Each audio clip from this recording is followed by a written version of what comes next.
मैं और मेरे दो दोस्त क्लास में बैठे डिस्कशन कर रहे थे। सत्यम बस बातें सुन रहा था। मैं और पारस झगड़ रहे थे।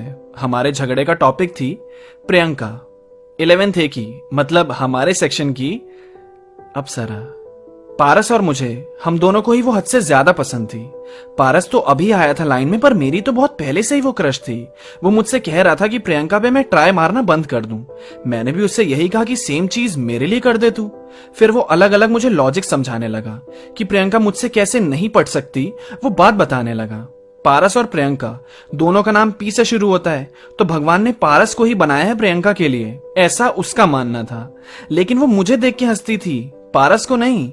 पर उसको हंसता देख वो अपने बाल संवारने लगता था। हम दोनों लड़ रहे थे प्रियंका के लिए, और वो थी भी ऐसी कि लड़ाई होनी जायज थी। पारस कह रहा था प्रियंका मेरी है, तू पीछे हट जा। और मैं बोलता शक्ल देखिए अपनी, तू इमेजिन भी कर सकता है तुम दोनों की जोड़ी कितनी खराब लगेगी। और हम दोनों की बात सत्यम बड़ी शांति से सुने जा रहा था। हमारे ग्रुप में वो सबसे समझदार, पर उसे इस लड़ाई का मतलब नहीं समझ आ रहा था। उसने बोला हमसे, क्या तुम दोनों फालतू में एक लड़की के लिए लड़ रहे हो? जिसकी किस्मत में होगी उसे मिल जाएगी। इस बात में आपस में क्यों झगड़ रहे हो? फिर मैंने उसे प्रियंका की तरफ इशारा करते हुए कहा, इसके लिए कौन नहीं लड़ेगा यार, पारस डिजर्व करता भी है इसे। सत्यम ने बोला, ठीक है, हाँ अच्छी है, पर तुम्हें नहीं लगता इतना ट्राई मारना इज अ टाइम वेस्ट? मेरा तो यही मानना है, जिसे जब मिलना होगा वो अपने आप मिल जाएगा, और जब तक नहीं मिल रहा है तब तक पढ़ाई कर लो, वैसे भी एग्जाम्स आ रहे हैं। पारस ने कहा, यार तू फिर फिलॉसफी झाड़ने लगा ना, बिना ट्राई किए कुछ नहीं मिलता यहाँ पे। और फिर वो प्रियंका है, उसके पीछे तो ऑलरेडी कितने लोग लगे हैं। आभास, चल एक काम करते हैं। पारस ने मुझसे कहा, लड़ने का कोई फायदा नहीं है, आजा मैदान में, चैलेंज लगा, दोनों ट्राई मारते हैं अपने अपने तरीकों से, देखते हैं प्रियंका किसकी होती है। यही अच्छा रहेगा झगड़ने से। मैंने कहा डन। हम दोनों ने हाथ मिला लिया। सत्यम ये सब देख रहा था और सोच रहा था, ये किन लोगों को मैंने दोस्त बना लिया। फिर 1 महीने तक मैं और पारस कोशिश कर रहे थे, पर काम किसी का नहीं बना। बात तो थोड़ी बहुत दोनों की ही हो रही थी, पर उससे ज्यादा और कुछ नहीं हुआ। एक्स्ट्रा पेनी मांग रहा था उससे, नंबर मांगने तक की हिम्मत नहीं पहुंची। फेसबुक पे फ्रेंड रिक्वेस्ट तो एक्सेप्ट कर ली थी, पर वहां भी नोट्स ही एक्सचेंज हुए, दिल नहीं। मैं तो गूगल से पढ़ के तरीके यूज कर रहा था। पारस को खुद पर कॉन्फिडेंस था, और सत्यम बीच बीच में कभी अपनी फिलॉसफी झाड़ी देता था। आजकल मैं प्रियंका का फेवरेट टीवी सीरियल मम्मी के साथ बैठ के देखने लगा था। कोई कॉमन टॉपिक मिल जाएगा ना बात करने के लिए। मैं इस हद तक उसके पीछे पागल हो गया था। 2014 का वो साल, और बीच में से देखना शुरू किया था ये है मोहब्बतें। स्टार प्लस पे एक सीरियल आया करता था उस टाइम पे।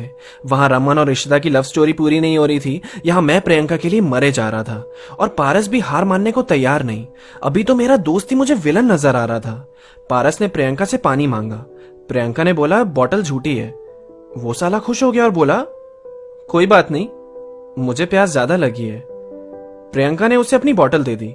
पारस मेरे पास आया उसकी बोतल से पानी पीता हुआ, और मुझे चिढ़ाते हुए उसने कहा, प्रियंका की झूठी बोतल से पानी पी रहा हूं, और झूठा शेयर करने से प्यार बढ़ता है। फिर मुझे देखकर हंसने लगा। मैंने भी तब यही सोचा कि ये तो मुझसे आगे निकल रहा है। मैं डर गया थोड़ा, और सत्यम से डिस्कस किया कि खतरा किस तरह बढ़ रहा है। सत्यम मेरी बात सुन के हंसने लगा। उसने पूछा, ये गेम तुम्हारा अब तक खत्म नहीं हुआ? मुझे भी कोई मौका मिल नहीं रहा था प्रियंका के पास जाने का, और पारस एक भी मौका छोड़ नहीं रहा था मुझे डराने का। अब प्रियंका ने पारस के गंदे जोक्स पे भी हंसना स्टार्ट कर दिया था। वो अपनी जिंदगी के अजीबो गरीब किस्से सुनाता था उसे।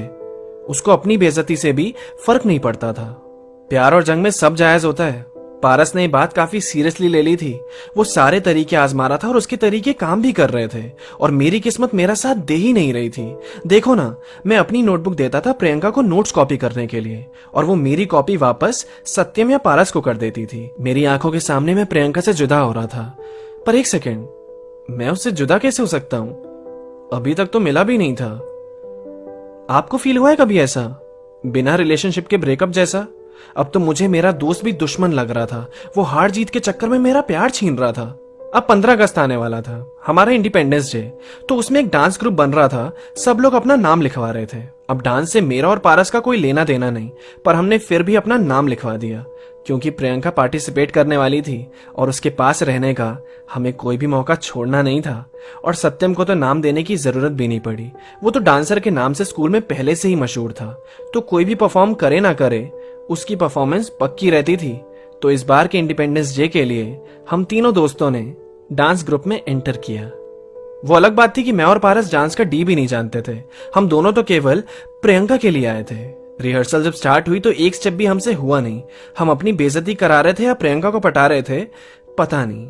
बस मौका चाहिए था कि पास रह सकें, उससे बात कर सके ज्यादा से ज्यादा। और हमारा डांस इतना बेकार कि सत्यम हमारा दोस्त होकर भी अपनी हंसी रोक नहीं पा रहा था। अब हम जैसे लोग स्टेज पे तो कुछ कर पाते नहीं, और यही बात हमारी डांस टीचर को भी समझ आ गई। उन्होंने हमें ग्रुप से बाहर कर दिया। और सच बताऊं तो पारस और मुझे ज्यादा दुख भी नहीं हुआ। वैसे भी हमारी वजह से पूरे ग्रुप की परफॉर्मेंस खराब होती। अब मेरी और पारस दोनों की नजर सत्यम पर थी। एक उम्मीद से देख रहे थे हम उसे कि ये हेल्प करेगा हमारी प्रियंका को पाने में। ऊपर से सत्यम का पेयर भी प्रियंका के साथ बन गया, और ये चीज देखकर मैं बहुत ज्यादा खुश हो गया, क्योंकि सत्यम ज्यादा अच्छा दोस्त मेरा है। और पारस की आंखों में अब इस वजह से डर दिखाई दे रहा है। मैं खुद को अब लीड में महसूस कर रहा था। अब प्रियंका से ज्यादा मैं सत्यम से सेटिंग कर रहा था। उसे समझा दिया था कि बस मेरी बात करनी है तुझे प्रियंका के सामने, मेरी तारीफ करियो, उससे मेरी बात करियो। अब मेरी लव लाइफ है सिर्फ तेरे हाथ में।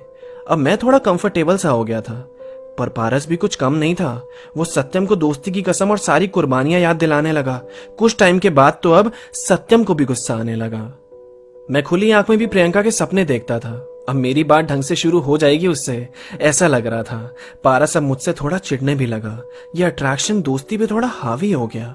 हम बंक मार के चुपके चुपके डांस प्रैक्टिस देखने जाते थे, और हम दोनों ही अपनी तरफ से सत्यम को थोड़ी रिश्वत देकर आते थे।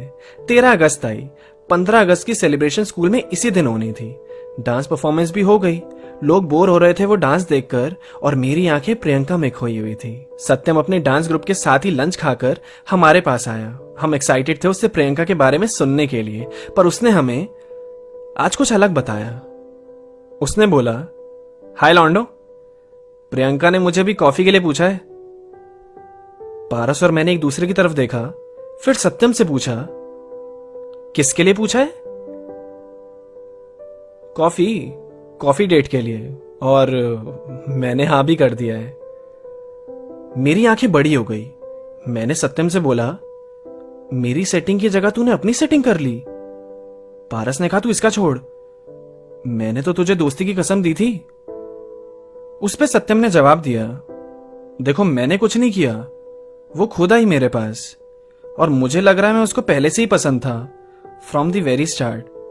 और मैंने तुम लोगों से पहले ही कहा था, जिसको मिलना होता है वो कैसे भी करके मिल ही जाता है। शायद प्रियंका मेरी किस्मत में होगी। तुम दोनों ने कितना ट्राई मारा, पर डेस्टिनी के आगे कोई कहां टिक पाता है। पारस ने कहा, तू गुस्सा मत दिला, डेस्टिनी वेस्टिनी कुछ नहीं होती है, चुपचाप से कॉफी के लिए मना कर क्या। सत्यम ने कहा, सॉरी लूजर्स, पर अब मैं भी इस गेम का हिस्सा बनना चाहता हूं। डांस रिहर्सल के बाद प्रियंका मुझे भी अच्छी लगने लगी है। अब ये रिवॉर्ड मैं भी जीतना चाहता हूं। मैंने बोला सत्यम से, तूने मुझे धोखा दिया। उसने कहा, नहीं यार, बस थोड़ा पिघल गया। फिर सत्यम चला गया प्रियंका के पास, हम पे हंसता हुआ। पारस और मैं हारा हुआ महसूस कर रहे थे। यार बहुत बुरा हुआ, पर सही कहा सत्यम ने, शायद उसी की किस्मत में होगी वो, तभी तो इतनी कोशिश के बाद भी थोड़ी सी भी नहीं मिली वो। फिर सत्यम प्रियंका के साथ कॉफी पे चला गया, और पारस और मैं छुट्टी के बाद घर। हम दोनों को ही सत्यम पे गुस्सा आ रहा था, पर क्या कर सकते थे। यह हमारी किस्मत थी, वो उसकी किस्मत।